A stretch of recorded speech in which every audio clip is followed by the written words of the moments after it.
하나님을 섬기는 건지 목사님을 섬기는 건지 지금 당장 확인해야 합니다. 그렇지 않으면 정말 무너질 수 있습니다. 저도 그걸 너무 늦게 알았습니다. 기도한다고, 예배 드린다고, 봉사한다고 했지만 정작 내 믿음의 대상이 누구였는지 몰랐습니다. 저는 하나님이 아니라 교회 구조와 담임 목사님을 중심으로 신앙생활을 하고 있었던 거예요. 그걸 깨닫기까지 제 인생은 완전히 무너져야 했습니다. 남편도 떠났고 자녀도 등을 돌렸고 돈도 신앙도 산산조각이 났습니다. 그리고 모든 게 무너진 그 바닥에서야 저는 하나님 앞에 무릎 꿇을 수 있었습니다. 안녕하세요. 제 이름은 김현숙이고 올해 54살입니다. 경기도 분당에 살고 있고 두 딸을 키우고 있습니다.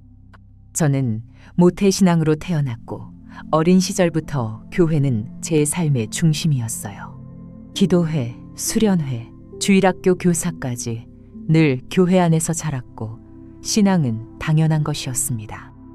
20대 후반엔 회계사로 일했고 서울 서초동 회계법인에서 연봉 9천만 원을 받으며 누구보다 바쁘게 살았죠.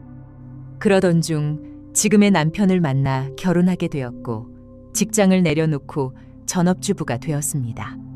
결혼 이후 저는 가정을 돌보면서도 교회에서 더욱 열심히 봉사하며 살아갔습니다.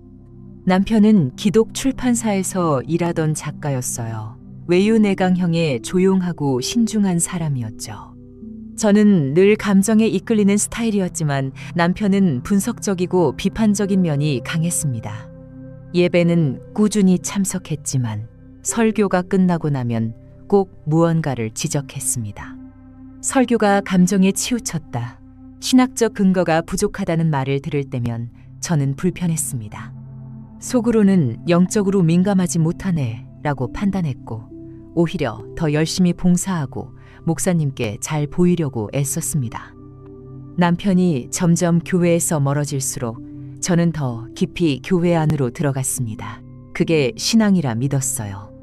결혼 후 10년 동안 5번 교회를 옮겼습니다. 처음엔 남편의 말을 따라줬어요.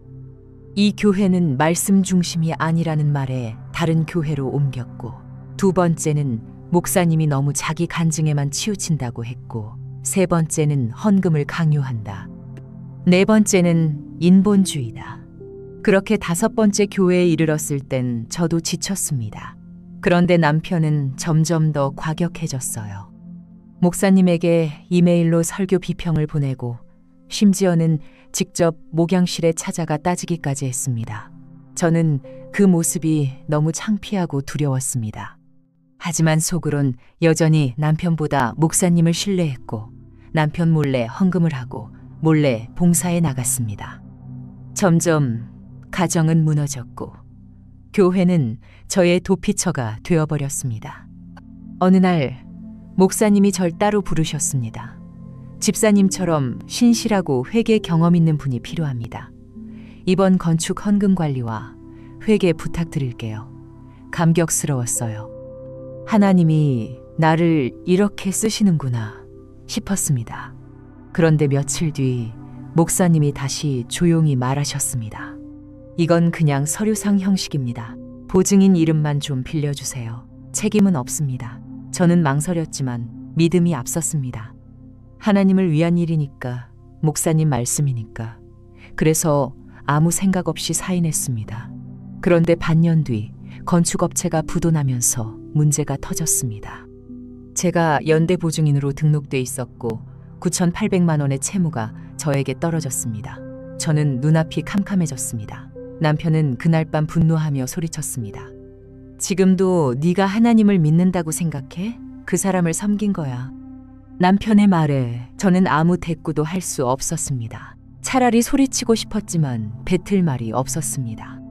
그날 이후 남편은 집에 거의 들어오지 않았고 딸들도 저와의 대화를 줄이기 시작했습니다.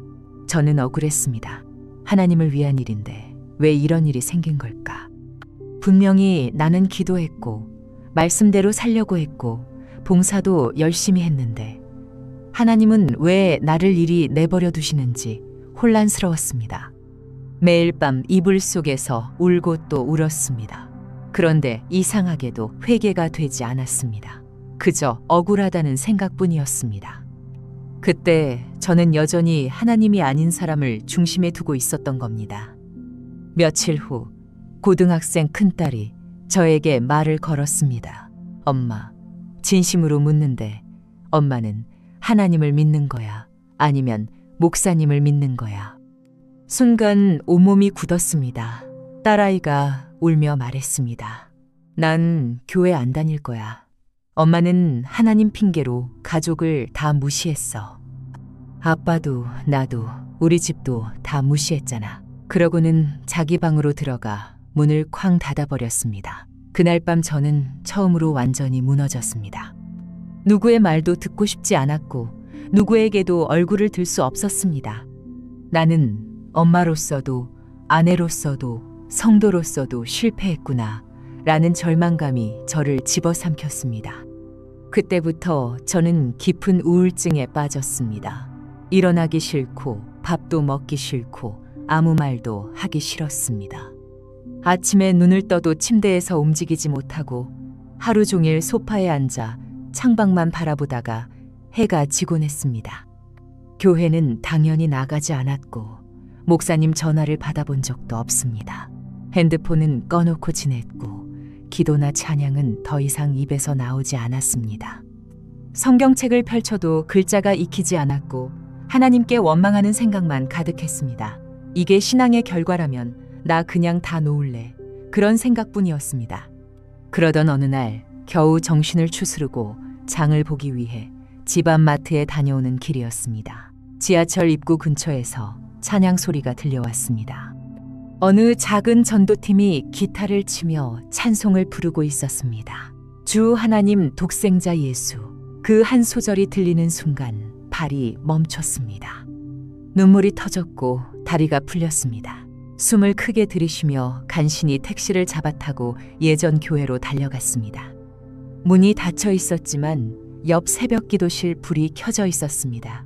그 문을 열고 안으로 들어가 바닥에 엎드려 한참을 울었습니다. 기도실 바닥은 차가웠지만 제 마음은 뜨거웠습니다. 울면서 하나님께 말했습니다.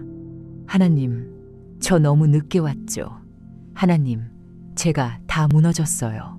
그때 수없이 많은 장면들이 스쳐 지나갔습니다. 남편과의 싸움, 딸아이의 눈물, 목사님의 말 한마디에 충성했던 저의 모습. 그리고 그 모든 장면 위에 너무도 분명하고도 조용하게 하나님의 음성이 들렸습니다.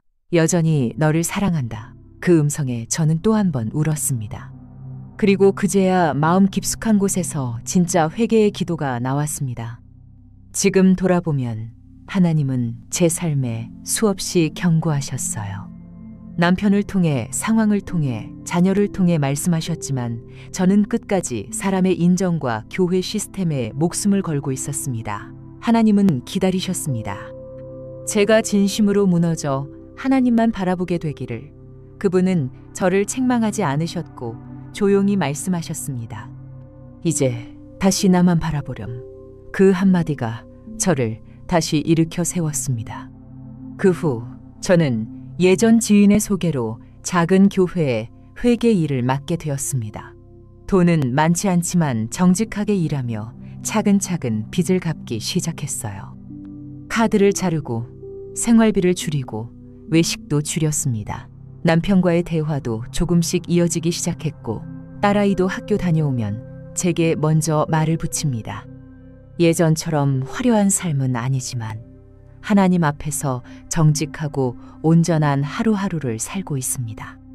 남편은 여전히 말이 많은 사람은 아니지만 어느 날 저를 보며 이렇게 말했습니다. 현수가, 너 요즘 진짜 하나님 바라보는 사람처럼 보여. 그 말을 듣고 저는 눈물이 핑 돌았습니다. 딸도 생일날 저에게 말했습니다. 엄마, 나 생일인데 기도해 줄래?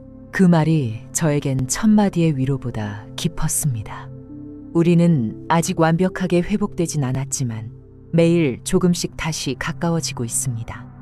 혹시 이 이야기를 듣고 있는 분 중에 저와 같은 길을 걷고 계신 분이 있다면 오늘 꼭 한번 스스로에게 물어보셨으면 좋겠습니다. 나는 정말 하나님을 섬기고 있는가? 아니면 사람의 인정, 교회 안의 체계, 어떤 종교적 성취를 붙들고 있지는 않은가? 저처럼 모든 것이 무너지기 전에 제발 돌아보시길 바랍니다. 하나님은 지금도 조용히 말씀하십니다. 여전히 너를 사랑한다. 그 음성에 마음을 여는 오늘이 되시길 간절히 바랍니다.